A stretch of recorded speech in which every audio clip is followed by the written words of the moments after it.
Nandito na naman ako. Isang mangungopra na tigaani rin ng rubber sa North Cotabato. Sikat na sikat ngayon dahil sa kanyang pilyong dance moves. Wahahay! Makiindak kay Elias. Sinasabihan nila ako na, pwede ba tayo na lang? Tumatawa lang din kasi mabait naman ako na tao at saka masarap din.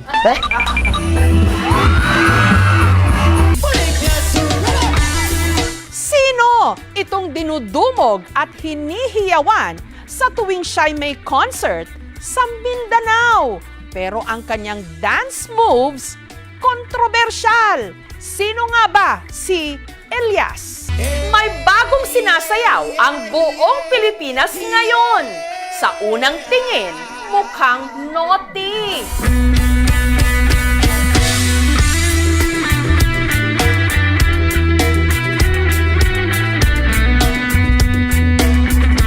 Kaya ang iba nagtaas agad ng kilay. Parang malaswa yung sayaw. Pero hindi nito napigilan ang pagiging viral ng dance steps na ito.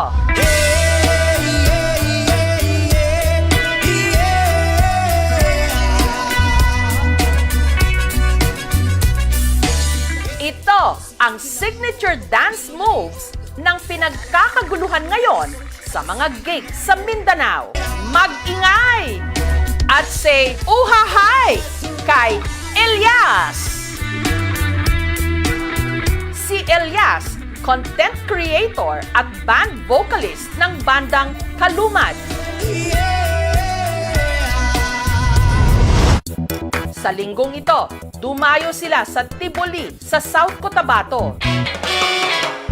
Ilang oras pa bago ang kanyang set. Ang fans, abangers na! Si Elias! Kasi idol namin siya! Kasi ang galing sumayaw! Elias! Oh, hahay! At nung nasilayan na nila sa wakas ang kanilang idolo, ang audience hindi magkamayaw. I love you, Santander! Isa ka siyang ituhan! Si Elias nagpatikim ng kanyang dance moves.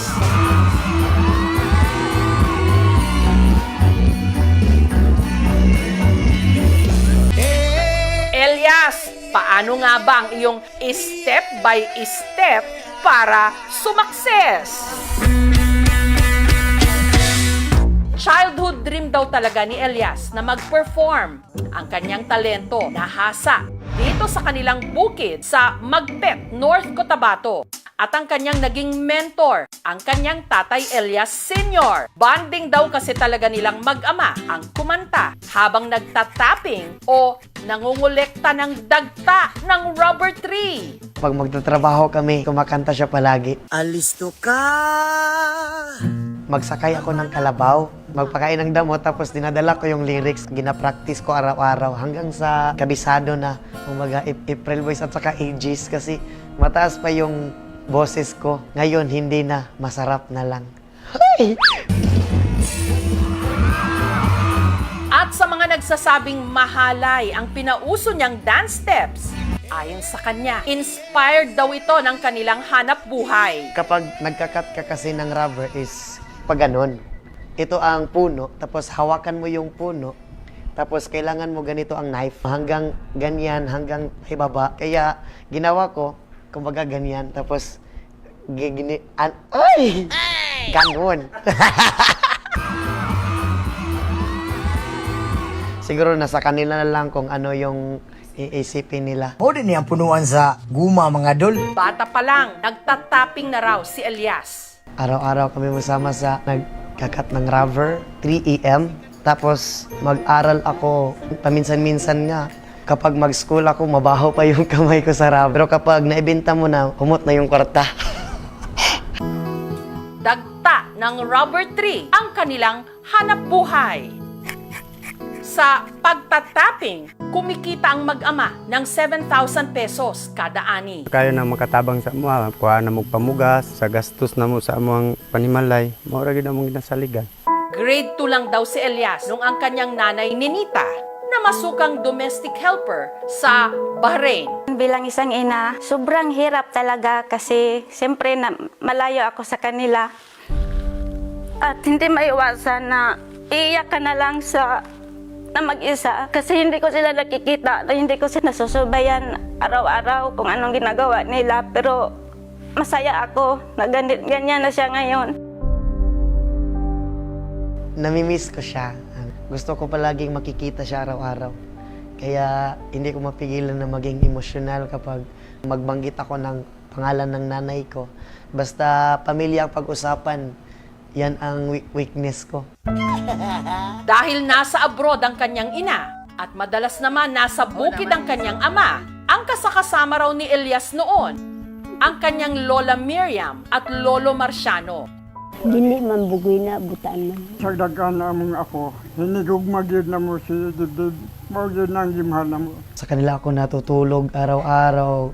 Sila din ang nagbabantay sa akin, sila ang nagbigay ng allowance. Inspirasyon ka. Dahil sa kanilang pagsisikap, nitong 2023 lang, nakapagtapos si Elias ng criminology. Malaking tulong sa akin. Nasasanay na yung katawan ko sa natrabaho na ganun. Nandito na naman ako, namumunat sa kabukiran. Pero sa halip na maging pulis, sinunod daw niya ang sigaw ng kanyang puso, ang mag-perform. Inumpisahan niya sa pagva-vlog.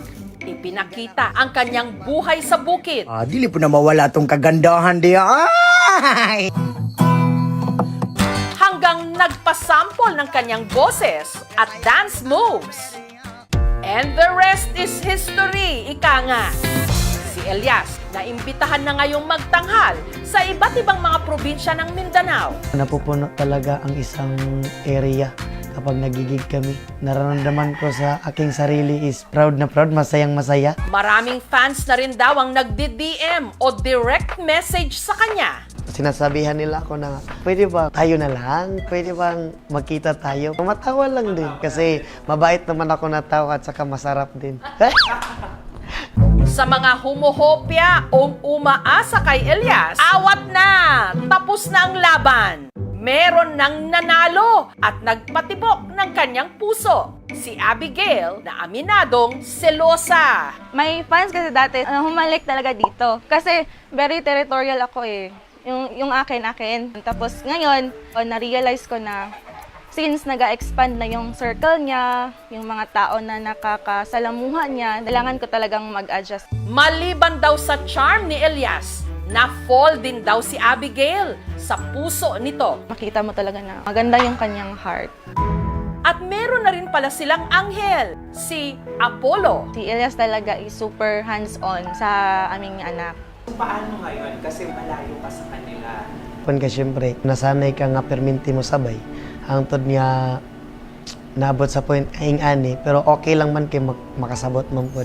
Hindi biro yung napagdaanan namin. Ngayon, unti-unti na naming naaabot yung mga sinasabi lang namin dati na, hey, Jessica, unta ka nang makatugtog ka sa kanang big stage. Pang, uli na. Mingaw na ako ni mo, Pang. Buntag! Kahapon lang, umuwi si Elias ng Magpet para bisitahin ang kanyang pamilya. Kamusta? Mapiraman ka. Happy din mong birthday, oh! Nakipaglaro siya agad sa kanyang mag-ina na miss na niya.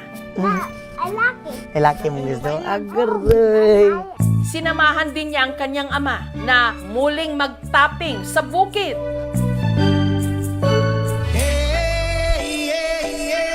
Na sinabayan pa niya ng pagsayaw.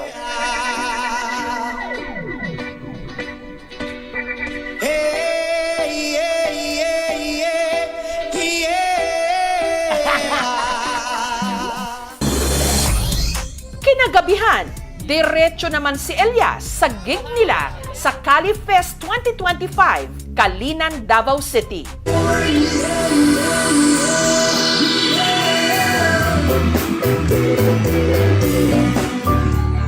Hindi alam ni Elias, may sorpresa mula sa kanyang number 1 fan, ang kanyang nanay Ninita, all the way from Bahrain. Stay always humble at laging pasalamat sa Panginoon Sa lahat ng na-achieve mo at laging mag-iingat sa bawat event na pupuntahan mo. Tatandaan mo na narito lang kami ng pamilya mo at laging susuporta sa magandang hangarin mo sa buhay. I love you, anak.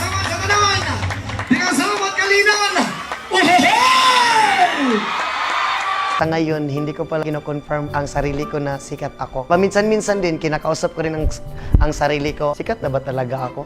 Kailangan ko pa siguro magsipag para maabot yung pangarap ko. Gusto ko kasing whole world. Huy! Pangarap ko na maka-show kami sa iba't ibang bansa. Pangarap na lang man din ako, lubos-lubosin ko na lang. Lipad, saan ang gusto mo? Patuloy ka lang sa mga pangarap mo. Tama yan, Elias. Pag nangarap ka, taasan mo na at ipakita sa buong mundo ang talento ng Tubong Mindanao. Aim high and huha high!